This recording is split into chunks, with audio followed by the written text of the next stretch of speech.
ভাই মাতরম দোস্ত বুজুর্গ, আল্লাহ নবী সাল্লাল্লাহু তাআলা আলাইহি ওয়াসাল্লাম স্ত্রী সম্বন্ধে কি হাদিস বলে গেছেন রে বাবা। আল্লাহ নবী সাল্লাল্লাহু আলাইহি সাল্লাম তেনার স্ত্রীদেরকে কি শাসন দিয়েছেন, স্ত্রীদেরকে কিভাবে মহব্বত করেছেন। দুনিয়ার জমিনের ভিতরে স্বামী এবং স্ত্রীর মহব্বত কাকে বলে, স্বামী এবং স্ত্রীর ভালোবাসা কাকে বলে। দুনিয়ার জমিনের ভিতরে স্বামী স্ত্রী যেরকম মহব্বত করে ভালোবাসা থাকে, প্রত্যেকটা স্বামীর আঙ্গুলে ধরে প্রত্যেকটা স্ত্রী আল্লাহর জান্নাতে চলে যাবে। কান সুবহানাল্লাহ।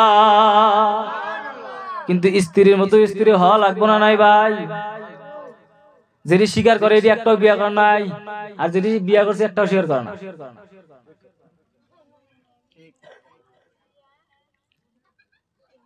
ও জয়পুরের বাবারা, যুবক বন্ধুরা,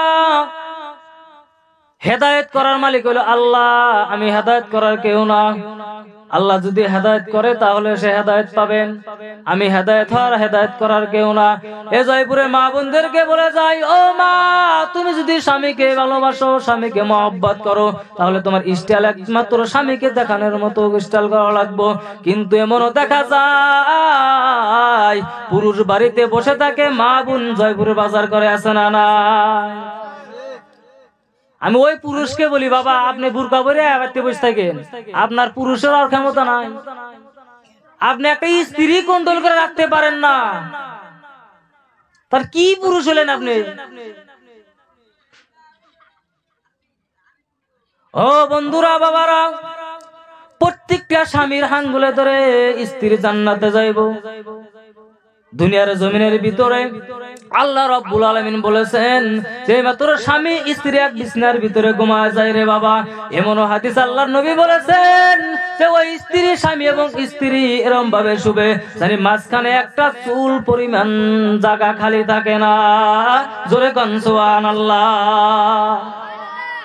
মা বোনেরা তো বিচার দেয়, হুজুর কোন তো দিনের ভিতরে 5 মুঠা করে বিড়ি খায়, পাড়া পাড়া গন্ধ কয়, বগলে থাকা যায় না। কতক্ষণ ঠিক না বেঠি? 5 মুঠা করে বিড়ি খায়, বগলে শয়তান পর্যন্ত গেলে ভয় পায়, এত বিড়ি খায়। আল্লাহর নবীর সাহাবী হযরত ওমর ফারুক রাদিয়াল্লাহু তাআলা আনহু যে রাস্তার ভিতরে গেছেন, ওই রাস্তার ভিতরে 40 দিন শয়তান যায় নাই। কোন সুবহানাল্লাহ। কিন্তু আমাদের মধ্যে ওমর নামের মানুষ আছে না নাই? ওই ওমর যদি রাস্তা দেয়া যায়, শয়তান যাব না? 40 দিন আগে যা বসে থাকো দরবানিকে। যদিও নাম ওমর, কিন্তু দেখবেন ড্রাগস খায়। যদিও নাম ওমর, দেখবেন বেনামাজি। যদিও নাম ওমর, দেখবেন নেশা করে। যদিও নাম ওমর, দেখবেন মদ খায়। তাহলে ওই শয়তান তাহলে তোকে দরবানিকা 40 দিন আগে যা বসে থাকবে। কিন্তু আল্লাহ নবীর সাহাবী হযরত ওমর ফারুক রাদিয়াল্লাহু তাআলা আনহু যে রাস্তার ভিতরে গেছেন রে বাবা, 40 দিন শয়তান ওই রাস্তা দিয়া যেতে ভয় পাইছে। কোন সুবহানাল্লাহ। আল্লাহ নবীর বিরুদ্ধে, আল্লাহ নবীকে অপমান করে যদি কোনো মানুষ কথা কইতো, তাহলে লগে লকক বডি থেকে মাথা আলাদা করে দিত। কোন সুবহানাল্লাহ। আমি যে কথা বলতে গেছিলাম রে বাবা, ওই মা বোন দুনিয়ার জমিনের ভিতরে স্বামী এবং স্ত্রীর যে মহব্বত থাকে, আল্লাহ নবী সাল্লাল্লাহু আলাইহি ওয়াসাল্লাম স্ত্রীদেরকে কিরকম ভালোবাসতেন, স্ত্রীকে কি মহব্বত করেছেন। আল্লাহ নবী হাদিসের ভিতরে বলছেন রে বাবা, একদিন এশার নামাজের পর আল্লাহ নবীর 9 জন স্ত্রী, আল্লাহ নবীর 9 জন স্ত্রী দরিয়া আল্লাহ নবীর কাছে চলে গেছেন রে বাবা। যাওয়ার পরে ডাইকে বলে, ইয়া রাসূলুল্লাহ, নবী গো, আপনি আপনার কোন স্ত্রীকে বেশি ভালোবাসেন, কোন স্ত্রীকে বেশি মহব্বত করেন, আমাদের একটু কি বলতে পারেন? আল্লাহ নবী সাল্লাল্লাহু আলাইহি ওয়াসাল্লাম চিন্তা করে দেখে, 2 চোখের পানি সারিয়া কান্দে। মা আয়েশা সিদ্দিকা রাদিয়াল্লাহু তাআলা আনহা বলেন, ও নবী গো, ইয়া রাসূলুল্লাহ, নবী গো, আপনি কি আমাদের এই কথার কারণে কষ্ট পেয়েছেন না কোনো দুঃখ পেয়েছেন? আপনি যে 2 চোখের পানি সারিয়া কান্দেন। আল্লাহ নবী বলে, না না না না, ও বিবিরা, তোমরা শুনে নাও, তোমাদের এই কথার জন্য কান্দি নাই। আমি মনে মনে ভাবছি গো, আমার স্ত্রীরা আমাকে জানি কোন বস্তু আবদার করে। জোরে কোন সুবহানাল্লাহ। মনে মনে ভাবছে আমার কাছে জানে আমার স্ত্রীরা কোন বস্তু চায়। ও গেতা রাখার আগে দৈরা নছে সুই মতো লাগ ধরে। আল্লাহ নবী সাল্লাল্লাহু আলাইহি ওয়াসাল্লাম বলে যে আমার কাছে যদি তোমরা কোনো কিছু চাও আমি যদি দিতে না পারি তাহলে তো আমার কষ্ট হবে। আল্লাহ রাব্বুল আলামিন বিশ্ব নবীর কাছে হযরত জিবরাইল আমিনকে পাঠিয়ে দিলেন, ইয়া রাসূলুল্লাহ নবী গো, আপনার স্ত্রীকে আপনি বলে দেন কালকে ফজরের নামাজ পড়ে আমি এই রেজাল্টটা দিয়ে দিব। জোরে কোন সুবহানাল্লাহ। তেনার স্ত্রীরা যার যার রুমে চলে গেছেন, যার যার ঘরে চলে গেছেন। সব বিবিদের মাধ্যমে একজন বিবি হযরত আয়েশা সিদ্দিকা রাদিয়াল্লাহু তাআলা আনহা তেনার ঘরের ভিতরে বসিয়া আল্লাহর কাছে দোয়া করে, আল্লাহ আমি আল্লাহর নবীর কাছে কিছু চাই না গো, শাড়ি চাই না, গয়না চাই না, কিচ্ছু চাই না, খালি জানি কালকে ফজরের পরে জানি বলে যে আমার আয়েশাকে আমি বেশি ভালোবাসি। গান সুবহানাল্লাহ। এইভাবে দোয়া করতেছে আল্লাহর কাছে। আল্লাহ নবী ফজর নামাজ পড়িয়া সর্বপ্রথম আয়েশার ঘরে চলে গেছেন, যা সালাম দিয়েছে, আসসালামু আলাইকুম ইয়া আহলাল বাইত আয়েশা। আল্লাহ নবী সাল্লাল্লাহু আলাইহি সাল্লাম সালাম দেওয়ার পর আয়েশা সিদ্দিকা রাদিয়াল্লাহু তাআলা আনহা মনোজা সাফায়া বললেন, ও আল্লাহ, মনে হয় আমার নবী আমাকে বেশি ভালোবাসে, আমাকে বেশি মহব্বত করে, ওইজন্য আমার ঘরে আগে আসছেন, আমার ঘরে আসছেন। আল্লাহ নবী ঘরের ভিতরে যাওয়ার পর আয়েশাকে ডাক দিয়ে বলে, আয়েশা তোমার হাতটা আমি একটু দেখি, গভীর রাত্রে আমি চলে আইছি আয়েশা। ও আয়েশা, তোমাকে আমি 3টা খেজুর দিব, এই 3টা খেজুর যে বিবির হাতে থাকবে গো, ওই বিবিকে আমি নবী বেশি ভালোবাসি। কিন্তু আয়েশা শুনে নাও, জেনে নাও, এই খেজুরের কথা যাতে আর অন্য কোনো বিবি না জানে, তুমি আর আমি জানি, একমাত্র আমার আল্লাহ জানে, পৃথিবীর কোনো মানুষ যাতে জানতে পারে না। জোরে কোন সুবহানাল্লাহ। আয়েশা তো খুশিতে বাগবা যে আমাকে বেশি ভালোবাসে। এইভাবে 9 জন স্ত্রীর ঘরে চলে গেলেন। তারপরের দিন ফজর নামাজ পর সমস্ত বিবির একখানে হয়ে গেছেন, একত্রিত হয়ে গেছে। ডাক দিয়ে বলে, ইয়া রাসূলুল্লাহ নবী গো, আপনি যে বলেছিলেন কোন বিবিকে বেশি ভালোবাসবেন, আজকে রেজাল্ট দেওয়ার কথা। বলো বিবিরা তোমরা শুনে নাও, জেনে নাও, আমি নবী গভীর রাত্রে যে বিবির বগলে গিয়েছিলাম, 3টা খেজুর দিয়েছিলাম, আমি নবী ওই বিবিকে বেশি ভালোবাসি। গান সুবহানাল্লাহ। সমস্ত বিবিরাই মুচকি মুচকি হাসে। খেজুর তো প্রত্যেক বিবিকেই দিছি। আমার কথা কি বোঝা যায় ভাই? খারাপ লাগতেছে তো ছাইরে দিব। আর আল্লাহ নবী সাল্লাল্লাহু আলাইহি সাল্লাম সমস্ত বিবিদের হাতে খেজুর দিয়েছিলেন, কারণ ভালোবাসে সমস্ত বিবিদের এক সমান। কিন্তু 400 বিবিরা বিশ্ব নবীকে কোন বিবি বেশি ভালোবাসেন? 1 নম্বরে হলো মা খাদিজা রাদিয়াল্লাহু তাআলা আনহা। জোরে কোন সুবহানাল্লাহ। ও মা বোনেরা, আপনারা একটু গভীর মনোযোগ দিয়ে শুনবেন না। মা আল্লাহ নবী খাদিজাকে প্রশ্ন করলো, খাদিজা, যে খাদিজাকে আল্লাহ রাব্বুল আলামিন জান্নাতের সার্টিফিকেট দিয়েছিল, কোন সুবহানাল্লাহ। সার্টিফিকেট কিভাবে দিয়েছিলেন? যারা হাজী বাবা, যারা হজ করতে গেছেন তারা দেখতে পারেছেন, গারে হীরা একটা পাহাড়ের নাম আছে, আমরা শুনছিলাম না নাই? ওই গারে হীরা পাহাড়ের মধ্যে আল্লাহ নবী সাল্লাল্লাহু আলাইহি ওয়াসাল্লাম প্রতিদিন ওই জায়গার ভিতরে আল্লাহর ইবাদত করার জন্য চলে যাইতো। জোরে কোন সুবহানাল্লাহ। 1 দিন, 2 দিন, 3 দিন, 1 সপ্তাহ চলে যাইতো ওই গুহার ভিতরে। ওই পাহাড়ে বায়া বায়া মেয়ে মানুষ মা খাদিজা রাদিয়াল্লাহু তাআলা আনহা ওই বিশ্ব নবীর জন্য খানা নিয়ে গেছে। গান সুবহানাল্লাহ।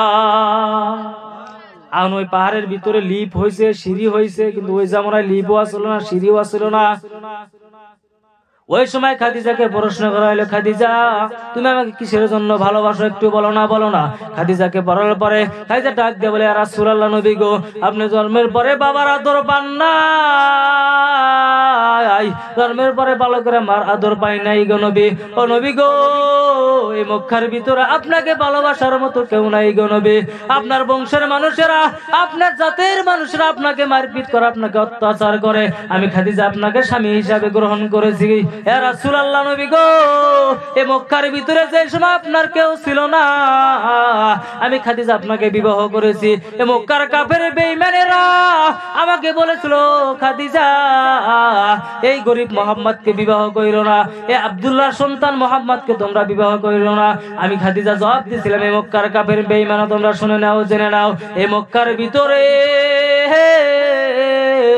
আমি খাদিজার মতো ধনী ব্যক্তি কেউ ছিল না, আমি খাদিজার সাথে কেউ ধনী হবে না।